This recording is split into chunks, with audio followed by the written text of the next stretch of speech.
We're joined here live in the studio right now by Jackson Mayor Chokwe Antar Lumumba. First of all, thanks for coming. Thank you for having me, Megan. Know you've been in meetings talking about this flooding. For folks who may be at home and watching right now, how bad are you expecting this to get? We are concerned about this weather event, and we want people to adhere to the precaution that we are issuing.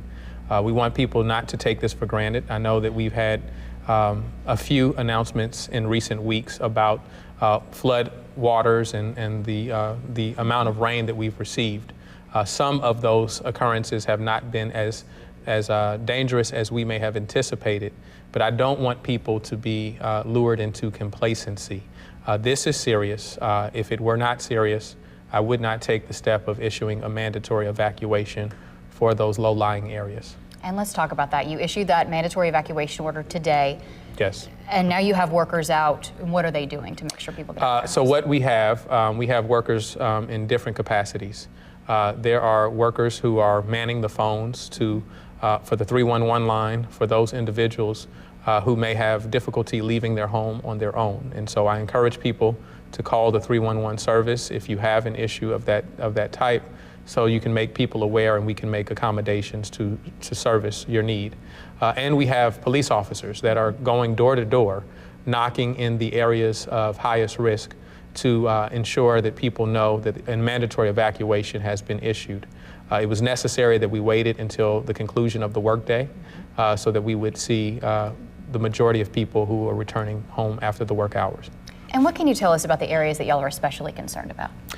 We're especially concerned about low-lying areas of Northeast Jackson, those areas that may have flooded in 1983.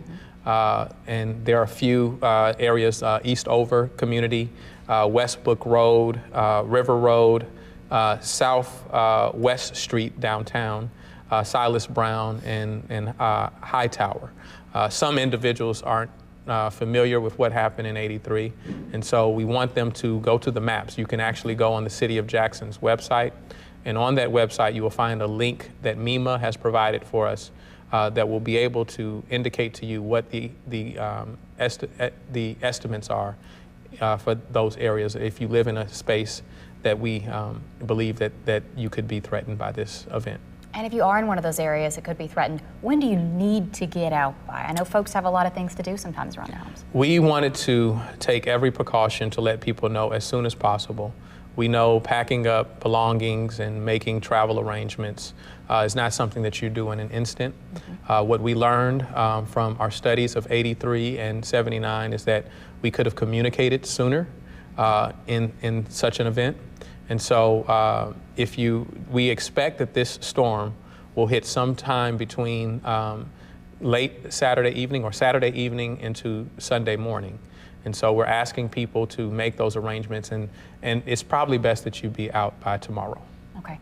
And last thing for you, in addition to advising people to get out of their homes and manning the phones, what else are you going to be doing? Well, we're going to be staying tuned and working around the clock to ensure that as more information becomes available, that we're informing the public.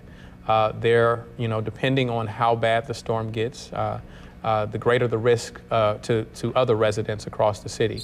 And so we're going to be making certain that we're staying in contact with MEMA, that we're working with the emergency manager for the Hinds County for those areas or those individuals that might need high water vehicles in order to get out of their homes or whatever location they may be in. We will be servicing them. And so there are a number of steps that go into this. We also are working in conjunction with the Hinds County Sheriff's Department so that those individuals who are leaving their homes then may be afraid that their homes may not be secure in the event of an evacuation. We are working in conjunction with them along with some other agencies to make certain that people's homes are protected, that individuals are protected, and so that's important for people to know. It certainly is. Jackson Mayor Chokwe Antar Lumumba, thank you for taking the time to come share all of this with our viewers. We'll be talking to you much more, I know, over the coming days. Thank you. Okay.